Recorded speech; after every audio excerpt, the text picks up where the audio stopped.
আসসালামু আলাইকুম এভরিওয়ান, কি অবস্থা সবার? আশা করি সকলেই ভালো আছেন। Welcome to my Facebook page. আজকে শ্রীপুরের কমলা বাগান থেকে আপনাদের শেখ সাকিবের পেজ থেকে নতুন একটি ভিডিওতে স্বাগতম।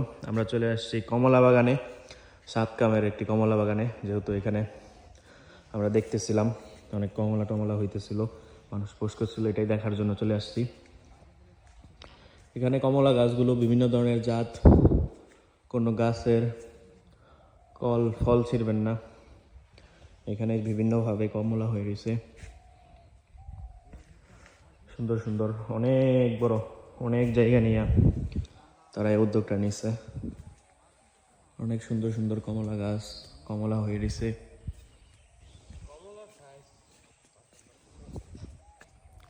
নাই, এখানে কিছু গাছের মধ্যে রয়েছে।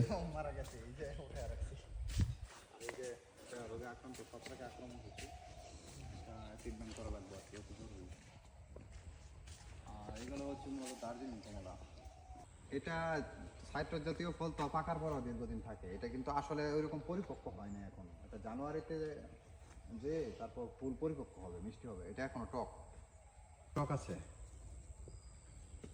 এখনো পরিপূর্ণভাবে পাকে নাই না না? না না, ও, এটা এখনো পরিপূর্ণভাবে পাকে নাই।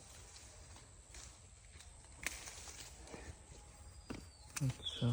কতটা গাছ আছে আপনার 150 গাছ আছে। 150? হ্যাঁ, এটা আসলে আমরা যারা ন্যাচারাল খাই আর কি, হয়তো বাজারেরটার জন্য এত যে মিষ্টি হয় ওইরকম হবে না। বাজারে যেরকম মিষ্টি হয় ওইরকম হবে না, কারণ বাজারে মেডিসিন দেওয়া থাকে অনেক কিছু। এটা আমরা কেউ জানি, আসলে জানি না।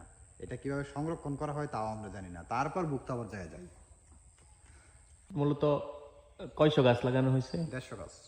শুধু কমলা গাছ? বিভিন্ন জাত আছে হয়তো? বিভিন্ন, না না, কমলা গাছের আপনার 2টা জাত আছে, দার্জিলিং আর হচ্ছে চায়না কমলা। গাছগুলো কই থেকে আনা? ঝিনাইদহ। ও, কয় বছর হয়েছে এই গাছগুলোর বয়স? ফেব্রুয়ারিতে 3 বছর হবে। না ও,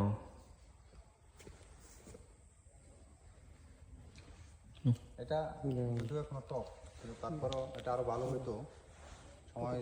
আমরাও সেম গত বছর কিন্তু আসছিল কাছে কিছু, আর পরীক্ষামূলক দেখার জন্য রাখছিলাম। যদিও এই সময়টায় গত বছর টক ছিল, চাইছিল গাছ কেটে নেওয়া লাগে। আমি দৌড়াদৌড়ি করে রাখছি যে না, গাছ কাটার প্রয়োজন না, এটা যেহেতু ফলন আসছে দেখি কি হয়। আপনার জানুয়ারি মালা হচ্ছে যে এটা মিষ্টি হয়েছে, কারণ যেহেতু আমরা গাছে পাকাই কোনো ধরনের মেডিসিন ছাড়া, সেহেতু তো একটু সময় অপেক্ষা করা লাগেই। হ্যাঁ হ্যাঁ, হারভেস্ট শেষ হয়ে গেছে। এখন 3টা গাছে রাখছি আর কি প্রদর্শনের জন্য, কারণ দূর দূরান্ত থেকে লোকজন আসছে দেখার জন্য, এই আর কি।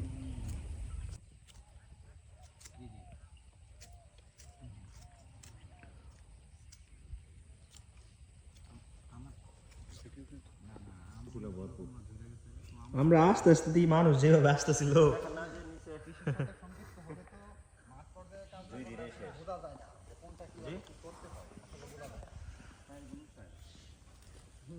এটা হচ্ছে আপনার গত বছর আমাদের কলামও কালার চলে আসছে, কিন্তু কলামও কালার চলে আসছে, কিন্তু এটাও কি নিয়ে যাবে?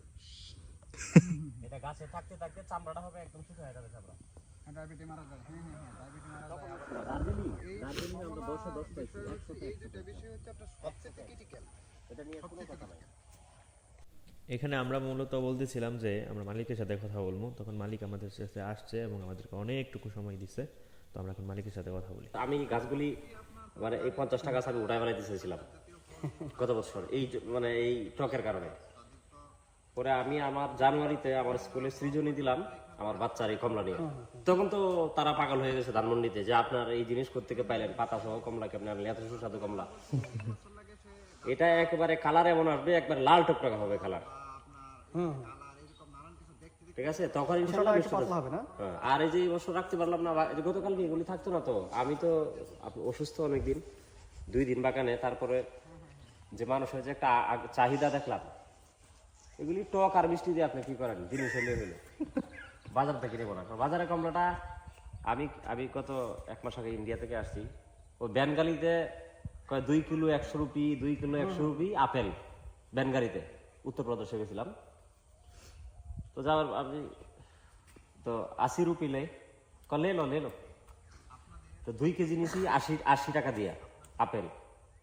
আমার জীবনে পাকা আপেল আমি খাই নাই, ওইখানে খাওয়ার সৌভাগ্য হয়েছে, দেওবন্দে গেছিলাম। ও একেবারে আপনার মুখে দিলে মিলায়া যায়, আর আমাদের এখানে কসকস করে। আর ওইদিকে হইছে মানে ফলের দাম অনেক কম, আরে ভাই, প্রচুর দাম কম। ওইটা হলো ইন্ডিয়া নাই বললেই চলে। নাই, ইন্ডিয়াতে রাইস নাই, চাল নাই, জি। ওরা চাল খায় না, ওরা খায় মহিষের মাংস আর হলো মোটা আটা রুটি। আর এই যে টেম্পারেচার আমাদের থেকে অনেক বেশি, শীতও বেশি, ওরা খাবার করে ফল দিয়া, ফ্রুটস ওটা দিয়ে ওরা খাবার করে শরীরে। তা আল্লাহ তাআলা এরকম দিয়েছেন ওদের জন্য। তো এখন মনে করেন আমরা সেই কাশ্মীর থেকে আপেলটা ছাড়লো কবে, বা ব্রাজিল থেকে কমলাটা কবে আসছে, কি দিয়া ছাড়ছে, এটা তো বলতে পারবো না। তো আমার কথা হলো, আমার এখানে মিষ্টতা হোক আর টক হোক, আমি সত্যিকার অর্থে আমার প্রচারণা মানুষের বাগান করার পর থেকে কিন্তু করে। আমার এটা একদম ইচ্ছা ছিল না। আমি এখানে বাড়া নেওয়ার পরে এই ছেলেটাকে পাইছি পাশের বাড়ি, তাকে দিয়েছি আলহামদুলিল্লাহ। আমি একটা উদ্দেশ্য, আমি এখানে আসছি, আমার এখানে 29 লাখ টাকা গেছে। আমি এখান থেকে কি পাবো না এটা আমার মালিক জানে, কেউ জানে না। আমার উদ্দেশ্য হলো এখান থেকে জিনিসটা একবারে পিওর অর্গানিক জিনিসটা যেন মানুষ পায়। আর যদি আমার জিনিস খারাপ হয়, এটা যেন ভিতরেই থাকে। আমি কোনো সময় প্রচার করতে যাই নাই। আমি গত বছরও ইউটিউবে দেই নাই, এবছরও ইচ্ছা ছিল না। আমি অসুস্থ বাড়িতে প্রথম আলোর সাংবাদিক কেমনে জানছে, জানে হ্যাঁ রে আয়সা বলছে, বলার পরে বলছে যে এটা তো অনুমতি ছাড়া হবে না, আপনি কথা বলেন। তা আমি কথা বললাম, বলছে ভাই আসলে সত্যিকার অর্থে আমি চাই না একটা আলোড়ন সৃষ্টি হোক, বা এগুলির আমার কোনো উদ্দেশ্য নাই। আমার জিনিস ভালো হলে এমনিতেই হয়ে যাবে। অথচ আমি তারে বলে গেছি যে কমলাটা বিক্রি করে দেওয়ার লাগে, আমি বলছি এলাকাতে খুচরা বিক্রি করে দেবে। তো বেচারা এখন আপনার গাছে এত সুন্দর ফল আছে, সব গাছে আপনি প্রচার করতে অসুবিধা রাখি। বলছি ভাই সত্যিকার অর্থে দেখেন, আমি এগুলি পছন্দ করি না। তারপরে এই বিষয়টা ওইভাবে নিয়ে গেছে। আমার ইচ্ছা ছিল না, জানেন, আমাদের ইচ্ছা ছিল না যে আমরা এগুলি বিশাল একটা কিছু বলবো এরকম। আগে হওয়ার মতো পরিবেশ এখনো হয় নাই। তো আলহামদুলিল্লাহ যেটুকু হয়েছে আল্লাহর কাছে লাখ কোটি শুকরিয়া, আমি মার্ক করে দিতেছি। বুঝলেন রফিক ভাইয়ের কাছ থেকে